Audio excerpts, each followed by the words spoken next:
ভীতিপ্রদ বহুল পরিচিত দুটি গ্রহদোষ হল মাঙ্গলিক আর কালসর্পযোগ।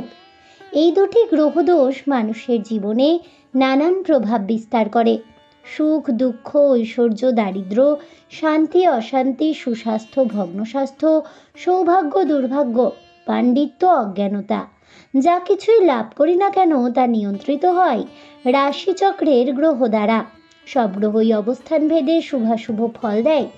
যেমন বৃহস্পতি বা শনি অবস্থান ভেদে রাজা বা ফকির করে। বহু বিখ্যাত মানুষের মাঙ্গলিক ও কালসর্প দোষ দেখা যায়। মাঙ্গলিক বা ভৌম দোষ আসলে কি? কালসর্প দোষ কিভাবে আর কেনই বা হয়? আর কেনই বা এই দুটি যোগকে গ্রহ দোষ বলা হয়ে থাকে? কোন ক্ষেত্রে পত্নী বিয়োগ হয়? কোন ক্ষেত্রেই বা বৈধব্য যোগ হয়? আর এই দোষ মুক্তির উপায় বা কি? জানেন কি বন্ধুরা? আমার আজকের এই আলোচনায় থাকছে এই সব প্রশ্নের উত্তর। তাই অবশ্যই ভিডিওটি স্কিপ না করে শেষ পর্যন্ত দেখতে থাকুন। নমস্কার বন্ধুরা, অজানার পথের নতুন পর্বে আপনাদের সকলকে স্বাগত জানাই। মহাভারতে বলা হয়েছে দৈব, পুরস্কার আর কাল, এই তিনের মিলিত প্রভাবে মানুষ ফল পেয়ে থাকেন। এখানে দৈব অর্থে ভাগ্য, এর মধ্যে একটির অভাব হলে সঠিক ফল পাওয়া যায় না। তবে এই তিনের মধ্যে ভাগ্যই হলো প্রধান, কারণ দৈব বা ভাগ্য সহায় না হলে কোনো কিছুই করা সম্ভব নয়। কালহীন কাজ অসম্পূর্ণ, আর কালের গণনা করে জ্যোতিষশাস্ত্র। আমাদের জীবনে চলার পথে প্রতিটি কাজ বা ফল নির্ধারিত হয় পূর্বজন্মে কৃতকর্মের উপর ভিত্তি করে, আর সমস্ত কর্মে ফলগুলো সম্পন্ন হয় সূর্যাদি নবগ্রহের দ্বারা।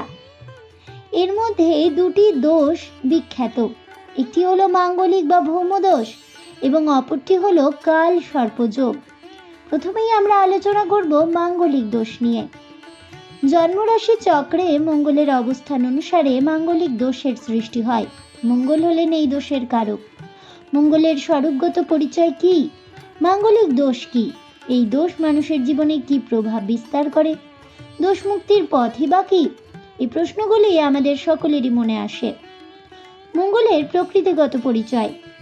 রবি চন্দ্র ছাড়া যে গ্রহটি পৃথিবীর বুকে সব থেকে বেশি প্রভাব বিস্তার বা কার্যকরী, তার নাম হলো মঙ্গল। ফলিত জ্যোতিষ এবং পুরাণে মঙ্গল হলেন দেব সেনাপতি। পাশ্চাত্য জ্যোতিষেও তিনি যুদ্ধের দেবতা। কিভাবে সৃষ্ট হলেন এই মঙ্গল? ব্রহ্মবৈবর্ত পুরাণ বলছে, ভগবান নারায়ণ মলয়গিরি প্রদেশে একাকী অবস্থান করছিলেন। স্থানটি নির্জন আর অসাধারণ প্রাকৃতিক শোভাযুক্ত হওয়ায় তা ভগবানের প্রিয়। সেই সময় শ্রী ভগবানের সৌন্দর্য দর্শনে পৃথিবী দেবীর মনে প্রবল কামনার উদয় হলো। তখন তিনি পূর্ণ যৌবনা সুন্দরীর বেশে হাসি মুখে শ্রী ভগবানের শয্যার উপর উপস্থিত হয়ে তার সঙ্গে শৃঙ্গারে মিলিত হলেন।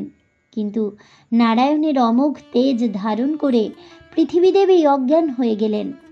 এই সময় বিদ্যাধরী উর্বশী পৃথিবীকে ওই অবস্থায় থাকতে দেখে তাকে সেবা শুশ্রূষা করে জ্ঞান ফেরালেন। তার কাছে শুনলেন এই অবস্থার কারণ। শ্রী ভগবানের তেজ ধারণ করতে না পেরে পৃথিবী ক্রমশ দুর্বল হতে লাগলেন। অগত্যা তিনি সেই তেজ প্রবালের আকারে ছুঁড়ে ফেলে দিলেন। কিন্তু নারায়ণের সেই তেজ ব্যর্থ হওয়ার নয়। সেই প্রবালের আকর থেকে এক এক মহা তেজস্বী পুরুষের জন্ম হলো। প্রবালের মধ্যে থাকায় তার দেহকান্তি একদম প্রবালের মতোই হলো। ইনি হলেন নারায়ণ আত্মজ মঙ্গল, পৃথিবীর পুত্র। তবে এই বিষয়ে পণ্ডিতদের মত পার্থক্য রয়েছে। সংযোদ বসু সূর্যের একটি রশ্মির নাম। এটি মঙ্গলের পুষ্টি লাভের উৎস। জ্যোতিষ সংহিতার মতে মঙ্গলের 5টি গতি: উষ্ণ, অশ্রুমুখ, ব্যাল, রুধিরানন আর নিস্ত্রিংশ মুসল। বকরি মঙ্গলের ওই নামগুলো হয় কোন নক্ষত্রে বকরি হলো সেই গতি অনুসারে। মঙ্গলের অপর একটি নাম হলো বক্র। মঙ্গলের প্রকৃতির দুটি ভাব আছে, বীরভাব আর পশুভাব। এই দুই ভাবের উত্তেজনা জাতক জাতিকার মধ্যে প্রভাবিত হয় মঙ্গলের দ্বারা। সত্যের উপাসনা, ধৈর্য, সাহস, তেজস্বিতা, সামরিক প্রতিভা বীরভাবের, আর ক্রোধী, অহংকারী, হিংস্রভাব প্রভৃতি পশুভাবের গুণাগুণ বহন করে।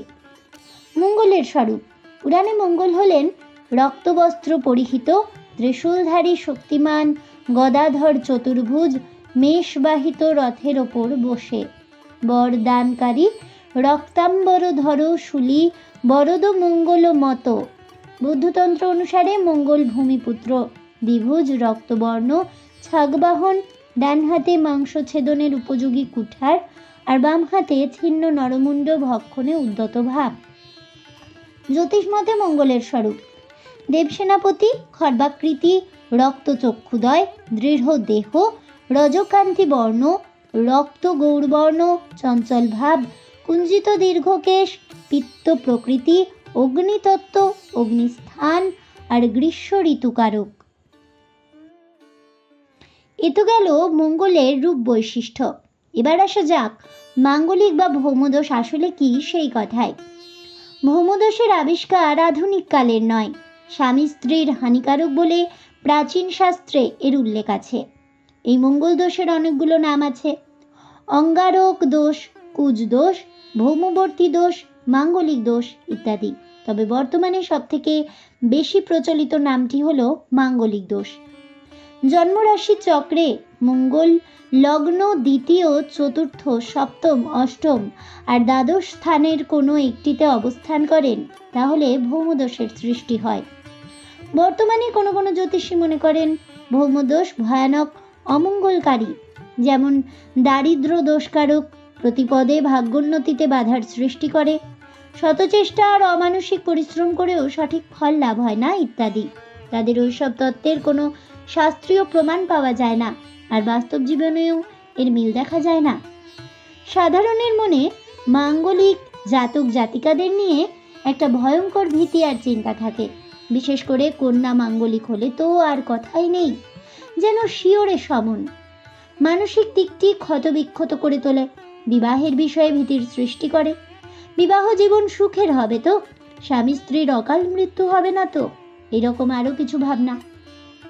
ভৌমদোষ থেকে অনেকে বিধবা হন না, আবার অনেকে আছেন যাদের ভৌমদোষ বা মাঙ্গলিক দোষ নেই, অথচ তাদের অকাল বৈধব্য গ্রাস করেছে।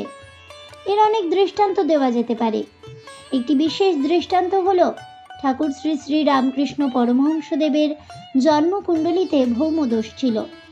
ক্ষেত্রনাথ জ্যোতিরত্নের তৈরি কোষ্ঠীতে জন্মলগ্নের চতুর্থে ছিল মঙ্গলের অবস্থান, আর নারায়ণচন্দ্র জ্যোতির্ভূষণের তৈরি কোষ্ঠী অনুসারে দ্বাদশে মঙ্গলের অবস্থান ছিল। অন্যদিকে শ্রী শ্রী সারদা মায়ের কোষ্ঠীতে ভৌমদোষ ছিল না। এদের দাম্পত্য জীবনে মাঙ্গলিক বা ভৌমদোষ কোনোভাবেই কার্যকর হয়নি। জ্যোতিষশাস্ত্র অনুসারে ভৌমদোষ মহাকবি কালিদাস রচিত জাতক চন্দ্রিকা গ্রন্থে লগ্ন দ্বিতীয়, চতুর্থ, সপ্তম, অষ্টম আর দ্বাদশে মঙ্গলের অবস্থানকে ভৌমদোষের প্রতি প্রসব বাক্যে প্রকাশ করা হয়েছে। অর্থাৎ এই 6 স্থানে মঙ্গল দোষকারক বলেই মনে করা হয়। তবে এই বিচার শুধুমাত্র লগ্ন থেকে নয়, চন্দ্র আর শুক্র থেকেও ওই 6 স্থানে মঙ্গলের ভৌমদোষের বিচার করতে হয়। দাম্পত্যর জন্মকালে ব্যয় ধনহি বুকে সপ্তমে ভবতী মৃতি রীতি রাহুরত্রাত্রি মুখ্যা।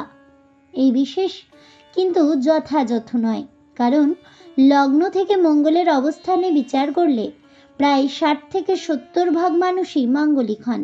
সেখানে চন্দ্র শুক্র যুক্ত হলে বোধহয় সবাই মাঙ্গলিক দোষে দুষ্ট হবেন। একাডেমি রক্ষে নেই, সুগ্রীব দোষর। গোবিন্দানন্দের মতে শুধুমাত্র লগ্ন থেকে ভৌমদোষ বিচার করাই শ্রেয়, চন্দ্র বা শুক্র থেকে নয়। এমন কোনো প্রামাণ্য জ্যোতিষ গ্রন্থ পাওয়া যায় না যেখানে মাঙ্গলিক বা ভৌমদোষকে বিশেষভাবে গুরুত্ব দেওয়া হয়েছে। কিন্তু দুর্ভাগ্যের বিষয় যে বর্তমানকালে ভৌমদোষকে সব থেকে বেশি গুরুত্ব দেওয়া হয়, আর মানুষের মনে মাঙ্গলিক ভয় ঢুকিয়ে দেওয়া হয়েছে। ভৃগুসূত্রম গ্রন্থে বলা হয়েছে, মঙ্গল স্বক্ষেত্রী বা পাপক্ষেত্রী অথবা পাপযুক্ত কিংবা শত্রুযুক্ত হয়ে সপ্তমে অবস্থান করলে পত্নী নাশ হয়। তবে সেখানে মঙ্গল শুভ গ্রহ দৃষ্ট বা যুক্ত হলে পত্নীহানি হবে না। অন্য 5টি ক্ষেত্রে মঙ্গলের অবস্থানের ফলে ভৌমদোষ কারক পত্নীহানির কথা বলা হয়নি। বরাহমিহির রচিত বৃহজ্জাতক গ্রন্থে অষ্টমস্থ পাপ গ্রহ বৈধব্যকারক বলা হয়েছে। কিন্তু শুভ গ্রহ যদি দ্বিতীয় স্থানে থাকে তাহলে বৈধব্য যোগ কেটে যায়। তাঁরই লেখা লঘুজাতক গ্রন্থে সপ্তমস্থ মঙ্গলের প্রভাবে বাল্য বৈধব্যকারক। অন্য ভৌমদোষের ক্ষেত্রগুলোতে মঙ্গলের অবস্থানের কোনো উল্লেখ নেই। আর বর্তমানে বাল্য বিবাহ স্বীকৃতি না হওয়ায় বাল্য বৈধব্য লুপ্ত প্রায়। সুতরাং বরাহমিহিরের ভৌমদোষ বা মাঙ্গলিক দোষকে স্বীকৃতি বর্তমানে প্রযোজ্য নয়। আরও একটি প্রামাণ্য গ্রন্থ হল ফলদীপিকা। পরাশর ষোড়শ শতাব্দীতে মন্ত্রেশ্বর গ্রন্থটি রচনা করেন। এখানে 8টি পতি পত্নী হানির যোগের কথা বলা হয়েছে, কিন্তু সেখানে ভৌমদোষ বা ওই প্রকার কোনো দোষের উল্লেখ নেই। সর্বার্থ চিন্তামণি গ্রন্থে 13টি পত্নীনাশ যোগের কথা বলা হলেও ভৌমদোষে পত্নীনাশ যোগের কথা বলা হয়নি। ভাব কুতূহলম গ্রন্থে ভৌমদোষের উল্লেখ আছে, তবে সেই যোগের ফলে বৈধব্য যোগের বদলে বলা হয়েছে নারী পর পুরুষাসক্ত হবে। পরাশরী হোরার পূর্বখণ্ড, বৃহজ্জাতক, লঘুজাতক, সর্বার্থ চিন্তামণি, ফলদীপিকা, চমৎকার চিন্তামণি, জাতকালঙ্কার, জাতকা ভরণম, জাতকা তত্ত্ব প্রভৃতি প্রাচীন ধ্রুপদী জ্যোতিষ গ্রন্থে ভৌমদোষ বা মাঙ্গলিক দোষকে মান্যতা দেওয়া হয়নি, বরঞ্চ এই মাঙ্গলিক দোষকে উপেক্ষা করা হয়েছে। মঙ্গল গ্রহ নামে মঙ্গল হলেও কাজে ততটা মঙ্গলকারক নয়। জাতক জাতিকার জন্মকুণ্ডলীর যে স্থানে মঙ্গল অবস্থান করে সেই স্থানের শুভ ফলের হানি করে, ক্রমাগত বাধা দান করে। তুঙ্গস্থ মঙ্গলও অশুভ ফল প্রদান করে। এর কারণ মঙ্গল গ্রহ অতি তপ্ত আর অতিমাত্রায় শুষ্ক। রবির কাছাকাছি অবস্থান এবং রক্তবর্ণের জন্য মঙ্গলের প্রকৃতি তীব্র, উষ্ণ আর অগ্নিপ্রধান। মঙ্গল 2টি ভাবের মাধ্যমে তার গুণ বা কারকতা প্রকাশ করে। প্রথমটি হলো বীরভাব, অপরটি হলো পশুভাব। মঙ্গলের বীরভাবের প্রকাশ ক্ষেত্রগুলি হলো সত্য সাধনা, অফুরন্ত কর্মশক্তি, স্থির ধৈর্য, সাহস, সংযম, প্রবল বিক্রম আর ক্ষিপ্রতা। স্বাধীন চেতাভাব, আত্মপ্রতিষ্ঠার জন্য বীরত্ব প্রদর্শন, গর্ব, উদ্যম, জীবনী শক্তি, সাংগঠনিক ক্ষমতা, তীক্ষ্ণ বুদ্ধি, সুগঠিত পেশি, রজদীপ্ত চেহারা, দাম্ভিকতা, সামরিক প্রতিভা ও নিপুণতা। যন্ত্রবিজ্ঞানী, রসায়নবিদ, কূটতার্কিক, ভ্রাতৃত্বভাব, উৎসাহ, উদ্দীপনা প্রভৃতি। শুভ মঙ্গলে মাঙ্গলিক দোষের প্রভাব থাকে না। বীরভাবের প্রকাশ সেক্ষেত্রে বিশেষভাবে দেখা যায়। মঙ্গলের পশুভাবের প্রকাশস্থল হল প্রচণ্ড রাগ, অতি অহংকারী, সদা বিবাদ প্রিয়তা, হিংস্র স্বভাব, প্রচণ্ড গোঁড়া মনোবৃত্তি, ক্রূরতা, দাঙ্গা হাঙ্গামা, রক্তক্ষয়, যুদ্ধ বিগ্রহ জাতীয় পশুভাবের উত্তেজনা, নৃশংস হত্যাকাণ্ড, নারীর প্রতি পাশবিক অত্যাচার, পশুহনন, মাংসপ্রিয়, উৎপীড়ন, হঠকারিতা, একগুঁয়ে মনোভাব, বিষদান, অগ্নিসংযোগ, ভয়ঙ্কর দুর্ঘটনা, মামলা মোকদ্দমা প্রভৃতি।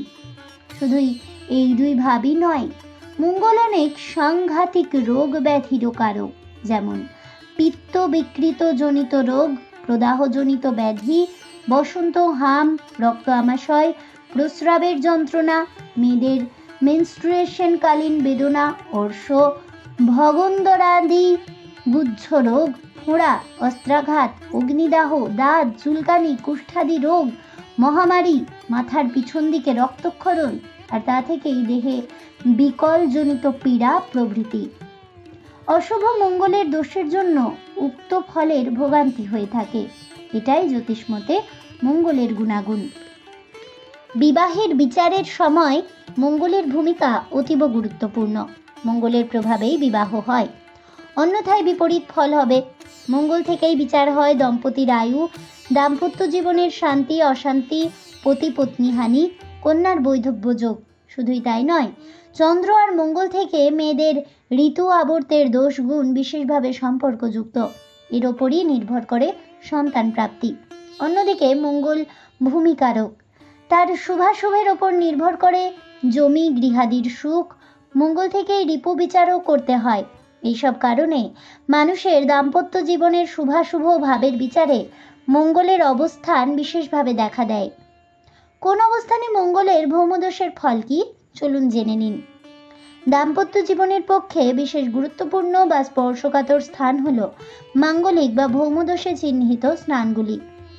যেমন লগ্ন রাশিচক্রে এই স্থানটির দ্বারা বিচার করা হয় জাতক জাতিকার জীবনের গতি কেমন হবে, প্রকৃতিগত দোষগুণ প্রভৃতি। দ্বিতীয় স্থানটির গুরুত্ব আবার অন্য দিক থেকে। এই স্থানের বিচারে জানা যায় কুটুম্ব ভাগ্য কেমন হবে, অর্থাৎ শ্বশুরবাড়ির লোকেরা কেমন হবেন। চতুর্থ, গৃহ সুখের স্থান। সপ্তমে স্ত্রী পতির স্থান, অষ্টম হল পত্নী পতির আয়ুষ্কাল, আর সবশেষে দ্বাদশে শয্যা সুখ বিষয়ে জানা যায়। সমগ্র বিচারটি বেশ জটিল। ভৌমদোষের বিচারে দেখতে হবে জন্মরাশি চক্রে মঙ্গলের ফলাফল। ভৌমদোষ কারক স্থানে মঙ্গল নিচস্থ হলে, শত্রু ক্ষেত্রগত বা শত্রুযুক্ত বা শত্রু দ্বারা দৃষ্ট হলে, দূরস্থান পতিযুক্ত দৃষ্ট থাকলে, বক্রী অবস্থায় থাকলে এই দোষের শক্তি বাড়ে, যার কুপ্রভাব জাতক জাতিকার জীবনে পড়তে পারে। মাঙ্গলিক দোষের স্থানে মঙ্গল অন্য পাপ গ্রহের মতোই পতিপত্নীর হানি করতেও পারে, তবে ক্ষেত্রবিশেষে মাঙ্গলিক দোষ ভৌমদোষের ক্ষমতা কমে যায় আর ক্ষতি করতে পারে না। কোন ক্ষেত্রে মাঙ্গলিক দোষ কেটে যায় চলুন জেনে নেওয়া যাক। জাতক চন্দ্রিকা গ্রন্থে মাঙ্গলিক দোষের সম্পর্কে বলা হয়েছে বিশেষ কিছু ক্ষেত্রে এই মাঙ্গলিক দোষ বা ভৌমদোষ ভঙ্গ হয়ে যায়। যেমন লগ্নের চতুর্থ বা সপ্তম রাশিটির যদি মেষ, কর্কট বা মকর রাশি হয়, সেক্ষেত্রে চতুর্থ বা সপ্তমে মঙ্গল থাকলেও মাঙ্গলিক দোষ হয় না। যে কোনো চর রাশিতে মঙ্গল থাকলে মাঙ্গলিক দোষ হয় না। মঙ্গল যদি বুধ বা বৃহস্পতি দ্বারা যুক্ত বা দৃষ্ট হয় তবে সেক্ষেত্রে মঙ্গল দোষকারক হয় না। মুহূর্ত গ্রন্থে ভি রমন বলেছেন বেশ কিছু ক্ষেত্রে মাঙ্গলিক দোষ বা ভৌমদোষের ভঙ্গ যোগ রয়েছে। এ বিষয়ে ওই যোগ ভঙ্গকারী 4টি বিশেষ যোগের উল্লেখ করেছেন। এগুলি হলো মিথুন আর কন্যা রাশির দ্বিতীয় স্থান, বৃষ আর তুলা রাশির দ্বাদশ স্থান, মেষ আর বৃশ্চিক রাশির চতুর্থ স্থান, কর্কট আর মকর রাশির সপ্তম স্থান, আর ধনু মীন অষ্টম স্থান হলে সেক্ষেত্রে ওই সব স্থানে মঙ্গল থাকলেও মাঙ্গলিক বা ভৌমদোষ হয় না। মঙ্গল যদি কুম্ভ বা সিংহ রাশিতে অবস্থান করে সেক্ষেত্রে মাঙ্গলিক দোষ হয় না। মঙ্গল বৃহস্পতি আর চন্দ্রের সঙ্গে যুক্ত হলে ভৌমদোষ হয় না। লগ্নে যদি বৃহস্পতি বা শুক্র থাকে সেক্ষেত্রেও মঙ্গলের ভৌম বা মাঙ্গলিক দোষের ভঙ্গ হয়। এগুলি ছাড়াও মাঙ্গলিক দোষ ভঙ্গকারী একাধিক যোগ রয়েছে। চন্দ্র আর মঙ্গল একসঙ্গে থাকলে এই দোষ হয় না। মাঙ্গলিক দোষের স্থানে অবস্থিত মঙ্গলে রাহু শনির সঙ্গে যুক্ত থাকলে বা যে কোনো একটি মাঙ্গলিক স্থানে বলবান শনি রাহুর অবস্থানে ভৌমদোষের ভঙ্গ হয়, ফলে পতিপত্নীর অকাল মৃত্যুর আশঙ্কা থাকে না। সপ্তমপতি বা অষ্টমপতির দৃষ্টি যদি নিজ স্থানের ওপর থাকে সেক্ষেত্রে দম্পতির অকাল মৃত্যু হয় না। সব পাপ গ্রহ যদি তৃতীয়, ষষ্ঠ আর একাদশ স্থানে থাকে এবং কেন্দ্র বা কোণে সব শুভ গ্রহ থাকলে ভৌমদোষ হয় না। মেষ, কর্কট, তুলা বা মকর রাশিতে মঙ্গল থাকলে এবং কন্যা, তুলা, ধনু, মকর বা কুম্ভ লগ্নে চন্দ্র শুক্রের মিলিত বা একাকী অবস্থান মাঙ্গলিক দোষ নাশক হয়। খুব বেশি পাপ গ্রহ দ্বারা পীড়িত না হলে মীন, মেষ আর ধনু রাশির জাতক জাতিকার ক্ষেত্রে মঙ্গল অতীব শুভ গ্রহ, তাই এটিও ভৌমদোষ ভঙ্গকারী যোগ। বৃশ্চিক বা মিথুন লগ্নের দ্বাদশে মঙ্গল থাকলেও মাঙ্গলিক দোষ হয় না। সপ্তমে মঙ্গল, অষ্টমে শনি বা বিপরীতভাবে সপ্তমে শনি আর অষ্টমে মঙ্গল থাকলে তা ভৌমদোষকে ভঙ্গ করে। লগ্নে শনি আর দ্বাদশে মঙ্গল থাকলে ভৌমদোষ হয় না। লগ্নের সপ্তম বা অষ্টমপতি রূপে শনি বা রবি যদি সপ্তম বা অষ্টমে নিজ স্থানের প্রতি দৃষ্টি দেয় তাহলে ওই যোগ ভঙ্গ হয়। সপ্তমে বলবান চন্দ্র, কোণ বা কেন্দ্রে শুভ বৃহস্পতি বা শুক্রের অবস্থানে মাঙ্গলিক দোষ হয় না। বৃহৎ জ্যোতিষার গ্রন্থে বলা হয়েছে লগ্ন, চতুর্থ, সপ্তম, অষ্টম বা দ্বাদশে শনি বা রাহুর অবস্থানে মঙ্গলের মাঙ্গলিক দোষ ভঙ্গ হয়। মহর্ষি গর্গ সহ অনেক মুনি ঋষিরাও একথা সমর্থন করেছেন। প্রাচীন মুনি ঋষি বা আচার্যরা ভৌমদোষকে অলঙ্ঘনীয় বলে কখনোই মনে করেননি। মাঙ্গলিক বা ভৌমদোষ নিয়ে অযথা ভয় বা চিন্তার বিশেষ কোনো কারণ নেই। মঙ্গল মহা শক্তিশালী গ্রহ। পৃথিবীর মাটিতে মঙ্গলের ক্রিয়াও প্রবল। মাঙ্গলিক স্থানে অবস্থিত সেই মঙ্গলের প্রভাবেই জাতক জাতিকার শারীরিক আকর্ষণের জন্য স্নায়ু বেশি মাত্রায় উত্তেজিত হয় এবং বেশি মাত্রায় তাদের জীবনী শক্তি ক্ষয় করায়, ফলে অকাল মৃত্যুর সম্ভাবনা থাকে। আর জাতক জাতিকার মনে অহংভাব জাগ্রত করে। মাঙ্গলিক দোষ কাটানোর শাস্ত্রীয় ব্যবস্থা। মুহূর্ত চিন্তামণি, ভাব কুতূহলম প্রভৃতি প্রামাণ্য গ্রন্থে ভৌমদোষ কাটানোর বিধান ও উপদেশ পাওয়া যায়। শাস্ত্রমতে পিপ্পলি ব্রত, সাবিত্রী ব্রত ইত্যাদি নিষ্ঠাসহ পালন করে অচ্যুত মূর্তি, তুলসী গাছ, পিপ্পল বৃক্ষ বা প্রতিষ্ঠিত ঘটের সঙ্গে কন্যার বিবাহ দিতে হবে। এরপর দীর্ঘায়ু যোগ আছে এমন পাত্রের সঙ্গে ধর্মীয় নিয়ম মেনে বিবাহ দিতে হবে। অনেকে আবার বলেন শালগ্রাম শিলা, শিবলিঙ্গ, অশ্বত্থ বৃক্ষ বা কদলী বৃক্ষ অর্থাৎ কলা গাছের সঙ্গে মাঙ্গলিক কন্যার আর কলসি বা হাঁড়ির সঙ্গে মাঙ্গলিক পাত্রের বিবাহ দিলে মাঙ্গলিক দোষ কেটে যায়। মাঙ্গলিক দোষ কাটাতে অনেক পণ্ডিত আবার কবচ, যন্ত্রম, রত্নধারণ, তন্ত্রমন্ত্র, পুজোপাঠ, হোমযজ্ঞেরও বিধান দেন। এত সব আলোচনার নিরিখে কয়েকটি বিষয় বিশেষভাবে প্রতিভাত হয়। 1. পরাশরাদি ঋষিদের মতে পতিপত্নী নাশের ক্ষেত্রে মঙ্গলের ভূমিকা আর রবি, শনি, রাহুর ভূমিকায় কোনো পার্থক্য নেই। সুতরাং শুধুমাত্র মঙ্গলকে নিয়ে এই প্রবল ভীতির কোনো কারণ নেই। 2. মাঙ্গলিক দোষ ভঙ্গকারী বহু যোগ আছে, তাই সব ক্ষেত্রেই মাঙ্গলিক যোগ কার্যকরী নয়। 3. মাঙ্গলিক দোষ বা ভৌমদোষের প্রতিকারের একাধিক ব্যবস্থা শাস্ত্রে রয়েছে। যথাযথ নিয়মে তা পালন করলে শুভ কাঙ্ক্ষিত ফল পাওয়া যায়। 4. বর্তমানকালে মাঙ্গলিক দোষ বা ভৌমদোষ বিশেষ গুরুত্ব আর মর্যাদা পেয়েছে। মুনি ঋষির কাছে বা প্রামাণ্য জ্যোতিষ গ্রন্থে তা এক প্রকার উপেক্ষিতই বলা যায়। পরিশেষে বলি, ভৌমদোষ বা মাঙ্গলিক দোষ নিয়ে অযথা আতঙ্ক আর চিন্তার কোনো কারণ নেই। বিষ্ণুমূর্তিতে আছে সব গ্রহ। শাস্ত্র বলছে, সর্বশান্তি করো শ্রীমান তুলস্যা পূজিত হরি। এই শাস্ত্রীয় বিধি মেনে সর্বপ্রকার শান্তি কার্যে অষ্টোত্তর শত, অষ্টোত্তর সহস্র বা 10 সহস্র সংখ্যায় তুলসীপত্র দিয়ে ভগবান শ্রীহরির পুজো করলে সর্বসময় সর্বক্ষেত্রেই কাঙ্ক্ষিত শুভ ফলাফল লাভ করা যায়। এ তো গেল মাঙ্গলিক দোষের কথা। এবার আসা যাক কাল সর্পযোগ আসলে কি। পুরাণ মতে মহর্ষি কাশ্যপের পুত্র হলেন কেতু। লক্ষ্মী লাভের জন্য দেবতা আর অসুরেরা সমুদ্র মন্থনে ব্যস্ত। কিন্তু শুভ শক্তি আর অশুভ শক্তির মিলন বা সহাবস্থান কি সম্ভব হয়? তাদের মৈত্রী ভেঙে গেল অমৃত প্রাপ্তির সঙ্গে সঙ্গেই। ছল কপটতা তো অসুরদের সহজাত প্রবৃত্তি, বিশেষ করে যেখানে অমৃত পান করলে অমরত্ব লাভের হাতছানি পাওয়া যায়। দানব কেতু তাই দেবতাদের সঙ্গে ছদ্মবেশে অমৃত পানে প্রবৃত্ত হলো, কিন্তু বিধি হলো বাম। কেতু সূর্য আর চন্দ্রের কাছে ধরা পড়ে গেল। বিষয়টা জানাজানি হলো। অগত্যা ভগবান বিষ্ণু সুদর্শন চক্র দিয়ে কেতুর ধর থেকে মাথা কেটে ফেললেন। কিন্তু অল্প অমৃত ততক্ষণে দানব কেতু পান করেছেন, সুতরাং ছিন্ন মস্তকেও সে অমর। কেতু নামক দানবের দেহ কেতু নামে আর মস্তক রাহু নামে গ্রহ সমাজে স্থান পেলেন। কালসর্পযোগ সৃষ্টি হয় রাহু আর কেতুর অবস্থানগত কারণে। এই বিষয়ে পরে আলোচনা করছি। সর্বপ্রথম রাহু আর কেতুর স্বরূপ ও গুণাগুণ জেনে নেওয়া যাক। এই বিষয়ে বেদ, পুরাণাদি শাস্ত্র আর জ্যোতিষশাস্ত্র কি বলছে? ঋগ্বেদের অসুর সর্বানু এই পুরাণের রাহু। বরাহমিহির চন্দ্রপাতকে রাহু আর ধূমকেতুকে কেতু বলে আখ্যায়িত করেছেন। কিন্তু বৃহৎ জাতক নামক ফলিত জ্যোতিষ গ্রন্থ এবং বৃহৎ সংহিতা নামের সংহিতা জ্যোতিষে বরাহমিহির রাহু কেতুর কোনো ফলের কথা বলেননি। জ্যোতিষ আচার্য পরাশর বৃহৎ পার্শ্বীয় গ্রন্থে রাহু কেতুকে বাদ দিয়েছেন। আর্যভট্ট রাহুকে গ্রহ বলে উল্লেখ করেননি। লোকশ্রুতি অনুসারে রাহু ছায়া, গণিত শাস্ত্র মতে চন্দ্রপাত। তবে পুরাণাদি শাস্ত্রে রাহু কেতুর অনেক উপাখ্যান পাওয়া যায়। মহর্ষি পরাশর, বেদব্যাস, জৈমিনী প্রমুখ ঋষিরা রাহু কেতুকে গ্রহের মর্যাদা দিয়েছেন। বেদব্যাস রাহুকেতুর অপূর্ব স্তব আর প্রণাম মন্ত্রও রচনা করেছেন। জাতক জাতিকার ফল গণনায় রাহুকেতুর প্রভাব অস্বীকার করা যায় না।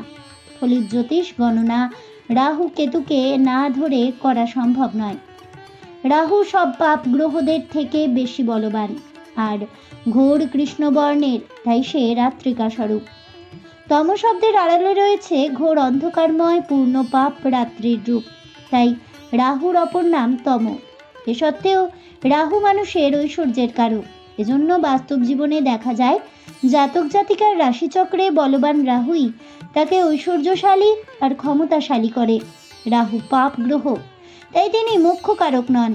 রাহু ঘোরতর ভোগবাদী, সংশয়বাদী আর অধার্মিক, তাই রাহুর প্রভাবে মানুষ জড়বাদী বা বস্তুবাদী বা নিরীশ্বরবাদী হয়। ফলিত জ্যোতিষ গ্রন্থে রাহু পৃথিবীর ক্ষতি সাধনকারী।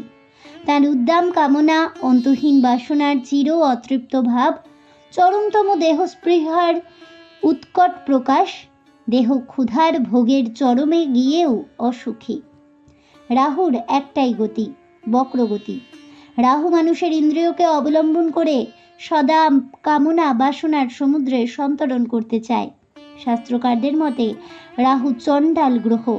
শুভাশুভ ভালো মন্দের বিচারহীন, দয়া মায়া মমতা ক্ষমাহীন, লজ্জা ঘৃণা ভয়হীন, চুরি ডাকাতি প্রতারণা ফাঁকি শিল্পী অভিনয় ইত্যাদিতে পটু। এই রাহুই অবস্থান ভেদে দ্রুত চমকপ্রদ সাফল্য, অতুল ঐশ্বর্য, অর্থ, বীরত্ব, পরাক্রম দেয়।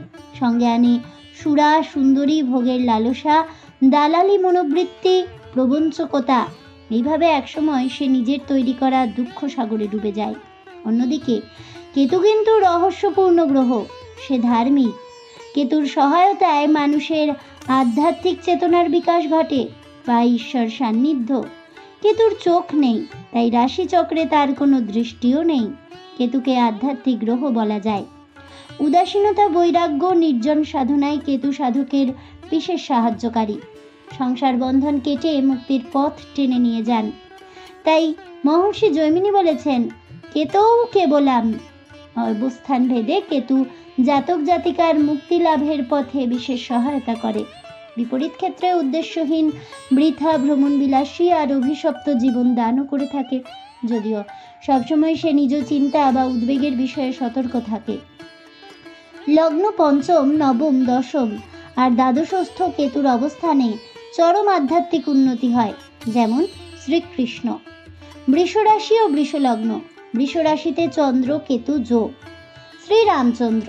কর্কট রাশি ও লগ্ন, কেতু মীন রাশিতে। শ্রীনিম্বাকার্য। মেষ লগ্ন, বৃষ রাশি, ধনুতে কেতু, মহাপ্রভু শ্রী চৈতন্যদেব। সিংহ লগ্ন আর রাশি চন্দ্র কেতু যোগ। ঠাকুর শ্রী রামকৃষ্ণদেবের কুম্ভ রাশি আর লগ্ন, বৃশ্চিকে কেতু। সদ্গুরু বিজয় কৃষ্ণ গোস্বামী, যোগীরাজ শ্রী শ্যামাচরণ লাহিড়ী, রাম ঠাকুর, শ্রী অরবিন্দ, অনুকূল ঠাকুর, প্রভুপাদ, শীল, ভক্তি বেদান্ত স্বামী প্রমুখ আরও অনেকে। স্বরূপগত কেতুর গুণাগুণ হল ত্যাগ, তিতিক্ষা, সাধনা, ব্রহ্মজ্ঞান, দর্শন আর গণিতশাস্ত্রে অনন্য জ্ঞান। যে কোনো গুহ্যবিদ্যা, শত্রু হননকারী, আবার গুপ্ত ঘাতকতা, কসাই বৃত্তি, হঠাৎ গড়ে ওঠা রহস্যময় বন্ধুত্ব। মানুষের দেহে তার অবস্থান মেরুদণ্ড, উদর, ঠোঁট, কেশ, মনোময়, কেশ রাশি, কেতু প্রদত্ত রোগও কম নয়। বায়ুজনিত পীড়া, উদরাময়, প্রবল শূলবেদনা, কলেরা, জন্তুবাহিত জীবাণুঘটিত ব্যাধি প্রভৃতি। কালসর্প দোষ কি? সৃষ্টি ধ্বংসকারী মহাশক্তি হল কাল। কালের গর্ভে মহা চিরনিদ্রায় জগৎসহ সর্বসৃষ্টি নিদ্রিত হয়। এটাকেই বলে সৃষ্টির লয় হয়ে যাওয়া। সেই কালরূপী সর্পই হল কালসর্প, যা ধ্বংসের প্রতীক। তাই কালসর্প কথাটি ভীতিপ্রদ। আধুনিক জ্যোতিষশাস্ত্রের জ্যোতিষীদের হাত ধরে যোগটির গুরুত্ব দারুণভাবে প্রভাব বিস্তার করেছে। মানুষের মধ্যে এই ভীতিপ্রদ যোগটির কুপ্রভাবের কথাও অজানা নয়। এই যোগটির ফলদাতা রাহু কেতু। মানুষের জীবনের প্রতিটি ক্ষেত্রে বাধার সৃষ্টি করে এই যোগ। সে স্বাস্থ্যই হোক বা পারিবারিক ক্ষেত্র, বিবাহ বা সন্তান, চাকরি লাভ থেকে কর্মোন্নতি, পদোন্নতি বা ব্যবসায়িক পেশাদারী জীবনের প্রতিষ্ঠা, গৃহ পরিবেশ থেকে বন্ধু, কর্মপরিবেশ প্রভৃতি সর্বত্র। রাহু বা কেতুর অবস্থানের মধ্যে কোনো একদিকে যদি সূর্যাদি বাকি 7টি গ্রহের অবস্থানে কালসর্প দোষ সৃষ্টি হয়। অন্যমতে রাহু কেতুর কোনো একদিকে সূর্যাদি 6 গ্রহ এবং অপরদিকে একটি গ্রহ থাকে, তাহলেও আংশিক কালসর্প দোষের সৃষ্টি হয়। এই দোষ কালসর্প দোষের থেকেও খারাপ। কালসর্প যোগের শাস্ত্রীয় দিক। এক্ষেত্রে শাস্ত্র বিশেষজ্ঞরা বলছেন, অগ্রে রাহু, পশ্চাতে কেতু, মধ্যভাগে বাকি গ্রহের অবস্থানে কালসর্প যোগ সৃষ্টি হয়। এই যোগের ফলে রাজা আর শস্যের নাশ হয়। অগ্রে রাহু অন ক্রেতু সর্বে মধ্যগতা গ্রহা যোগং কাল সর্পখাম নপ শস্য বিনাশানম। তবে শ্লোকটি কোথা থেকে পাওয়া গেছে তা বলা যায়নি। যদিও জ্যোতিষশাস্ত্রের কোথাও কালসর্প দোষের কথা পাওয়া যায় না। উক্ত শ্লোকের বিষয়ে রাষ্ট্রীয় জ্যোতিষ গণনায় কাজে লাগলেও জাতকশাস্ত্র গণনার কোনো কাজের নয়। কালজয়ী জ্যোতিষ আচার্যরা তাদের গ্রন্থে কালসর্প যোগকে স্বীকার করেননি। বৃহৎ পরাশরী হোরাশাস্ত্র, জৈমিনী সূত্রম বৃহৎ জাতক, উত্তর কালামৃত, ফলদীপিকা, জাতক পারিজাত, সর্বার্থ চিন্তামণি, ভাবকুতূহলম প্রভৃতি জ্যোতিষশাস্ত্রের গ্রন্থগুলিতে কালসর্প যোগের কোথাও উল্লেখ নেই। প্রচলিত ধারণা আছে কালসর্প দোষ থাকলে রাহু কেতুর প্রভাবে বাকি গ্রহদের শুভ ফলন বিনষ্ট হয়। এ ধারণার সপক্ষে শাস্ত্রীয় কোনো প্রমাণ বা সমর্থন নেই। রাহু কেতু যেসব ভাবে অবস্থান করবে বা অপরাপর যে ভাবপতির সঙ্গে সম্পর্ক করবে সেই ভাবের ফল প্রদানও করবে রাহু কেতু। যদ যদ ভাবগত রাহু কেতুশ্চ সংযুক্তং ফলং প্রদিশেদলং। কেন্দ্র বা কোণে অবস্থিত রাহু বা কেতু ত্রিকোণপতি বা কেন্দ্রপতির সাথে সম্পর্ক স্থাপন করলে রাহু বা কেতু রাজযোগের ফল প্রদান করে। লঘু পরাশরী বা অভ্যুদয় প্রদীপের 2য় অধ্যায়ের 8ম শ্লোকে একথার সমর্থন পাওয়া যায়। সাধারণত 3য়, 6ষ্ঠ, 10ম আর একাদশস্থ রাহু বা কেতু শুভ ফল দেয়। মনসাগরী পদ্ধতিতে আছে বৃষ, কর্কট, সিংহ আর কন্যায় অবস্থিত রাহু রাজযোগের ফল দেয়। সর্বার্থ চিন্তামণি গ্রন্থে রয়েছে বৃষ, কন্যা, কর্কট, ধনু, মীন রাশিস্থ রাহুর দশা শুভ ফল প্রদান করে। ফলদীপিকা গ্রন্থ অনুযায়ী কন্যা, বৃশ্চিক, মীন রাশিস্থ রাহুর দশা অত্যন্ত শুভ। মহর্ষি পরাশর বলেছেন ঐশ্বর্যের বিচার রাহু থেকে করতে। জ্যোতিষীদের কাছে এটি আজও সমানভাবে প্রযোজ্য। মহর্ষি পরাশর রাহুর শুভ দশার ফল বর্ণনা করতে গিয়ে বলেছেন, সব রকম শ্রেয়, মহৎ রাজ্য, ধর্ম, ধনাগম, পুণ্য তীর্থাদি ভ্রমণ, অর্থকরী জ্ঞান, বাহনাদি, পুত্র সন্তান লাভ, নতুন গৃহাদি নির্মাণ, মহোৎসব, বিদেশে রাজসম্মান, অমিত প্রভাব প্রতিপত্তি প্রভৃতি সবই রাহুর শুভ দশায় পাওয়া যায়। শুধুই তাই নয়, মহর্ষি পরাশর আর মহর্ষি জৈমিনী দুজনের মতেই অবস্থান ভেদে কেতু মোক্ষদাতা। সুতরাং রাহু কেতু সবসময় অশুভ ফলই শুধু যে দেয় এ ধারণা সঠিক নয়। একথা বলা যেতেই পারে কালসর্পদোষ বা কালসর্প যোগ জ্যোতিষশাস্ত্র মতে গ্রহণীয় নয়। অনেক পণ্ডিতের মতে কালসর্প যোগে জাতকদের জীবন শুধুই বাধাপূর্ণ, জীবনে প্রতিষ্ঠা লাভ মরীচিকার মতো অধরাই থাকে, কিন্তু বাস্তবের সাথে এর মিল পাওয়া যায় না। বরঞ্চ বাস্তবে দেখা যায় বহু বরেণ্য আর কৃতিজনের রাশিচক্রে কালসর্পযোগ আছে। কারো পূর্ণ কালসর্পযোগ, কারো আবার বা ভঙ্গ কালসর্পযোগ। অল্প কিছুই উদাহরণ রয়েছে, যেমন আদিগুরু শঙ্করাচার্য, শ্রী শ্রী চৈতন্যদেব, রামানুজাচার্য, গিরিশচন্দ্র ঘোষ, কেশবচন্দ্র সেন, বঙ্কিমচন্দ্র চট্টোপাধ্যায়, নবীনচন্দ্র সেন, সাধক বিজয় কৃষ্ণ গোস্বামী, মহারাজা যতীন্দ্রমোহন ঠাকুর, বিচারপতি স্যার গুরুদাস বন্দ্যোপাধ্যায়, মহাত্মা গান্ধী, জওহরলাল নেহেরু, বিপ্লবী রাসবিহারী বসু, আইনজীবী মোহিনীমোহন রায়, বিজ্ঞানী ডক্টর কে.এস. কৃষ্ণান, বিখ্যাত আইনজ্ঞ আর গ্রন্থকার অতুল চন্দ্র গুপ্ত, দেশবন্ধু চিত্তরঞ্জন দাস, অবনীন্দ্রনাথ ঠাকুর, হরপ্রসাদ শাস্ত্রী, অনুকূল ঠাকুর, আচার্য সত্যেন্দ্রনাথ বসু, ডক্টর বিধানচন্দ্র রায়, ডক্টর নলিনী চন্দ্র সেনগুপ্ত, ডক্টর সুবোধ কুমার মিত্র, ডক্টর সুবোধ কুমার দত্ত, চিকিৎসক ও সাহিত্যিক নিহারঞ্জন গুপ্ত, নাট্যাচার্য শিশির কুমার ভাদুরী, সাহিত্যিক তারাশঙ্কর বন্দ্যোপাধ্যায়, সাহিত্যিক বনফুল হেমন্ত মুখোপাধ্যায় প্রমুখ। পরিশেষে কথাই বলবো, সুতরাং কথা বললে ভুল হবে না যে জীবনে প্রতিষ্ঠার ক্ষেত্রে কালসর্পযোগ বাধা হয়ে যায় না, কারণ উক্ত দিকপালদের যশ মান জনপ্রিয়তা সম্মান প্রতিষ্ঠা ধর্মজীবনের সিদ্ধি লাভে কালসর্পযোগের কোনো অশুভ প্রভাব দেখা যায়নি। তাই কালসর্পযোগ নিয়ে অযথা ভয় আর চিন্তা না করাই ভালো। তবে জন্মকুণ্ডলিতে রাহু কেতু অশুভ অবস্থানে থাকলে তবেই তাদের প্রতিকার করা যেতে পারে, অন্যথায় নয়। জীবনযাপনের শান্তিতে সুস্থভাবে থাকাটাই হলো জরুরি। জীবনকে অযথা জটিল করা উচিত নয়। তাই বলা হয় সবার বৃদ্ধাঙ্গুষ্ঠের ছাপ কখনোই এক হতে পারে না, তেমনি সবার ভাগ্যের সব বাধা বিপত্তিও এক হয় না। ভয় থেকে দূরে থাকাটাই আসল কথা। আত্মবিশ্বাস আর ভগবদ্গতি থাকলে কোনো বাধাই বিপদ হয়ে মাথা তুলে দাঁড়াতে পারবে না। আজ এ পর্যন্তই। তাহলে বন্ধুরা, মাঙ্গলিক দোষ ও কালসর্প যোগ আসলে কি? এই দোষে দুষ্ট হলে জাতক জাতিকার জীবনে কি কি পরিবর্তন হয় এবং কি কি ক্ষতি হতে পারে, এছাড়াও এই দোষগুলির পেছনে থাকা সমস্ত কারণ সম্পর্কে জানতে পেরে এবং এই দোষ কীভাবেই বা কাটাবেন, কীভাবেই বা এর থেকে মুক্তির উপায় রয়েছে, সে সম্পর্কে বিস্তারিত জেনে আপনাদের কেমন লাগলো অবশ্যই আমাকে কমেন্টে জানাবেন। ভিডিওটি ভালো লেগে থাকলে লাইক শেয়ার করতে ভুলবেন না। আমার চ্যানেলের নতুন বন্ধু হয়ে থাকলে চ্যানেলটিকে সাবস্ক্রাইব করে দেবেন। পাশে থাকা বেল বাটনটি প্রেস করে রাখবেন নতুন ভিডিওর নোটিফিকেশন পাওয়ার জন্য। ফিরে আসছি পরবর্তী ভিডিও নিয়ে। ততক্ষণ সবাই ভালো থাকুন, সুস্থ থাকুন আর অবশ্যই সঙ্গে থাকুন আর দেখতে থাকুন অজানার পথে।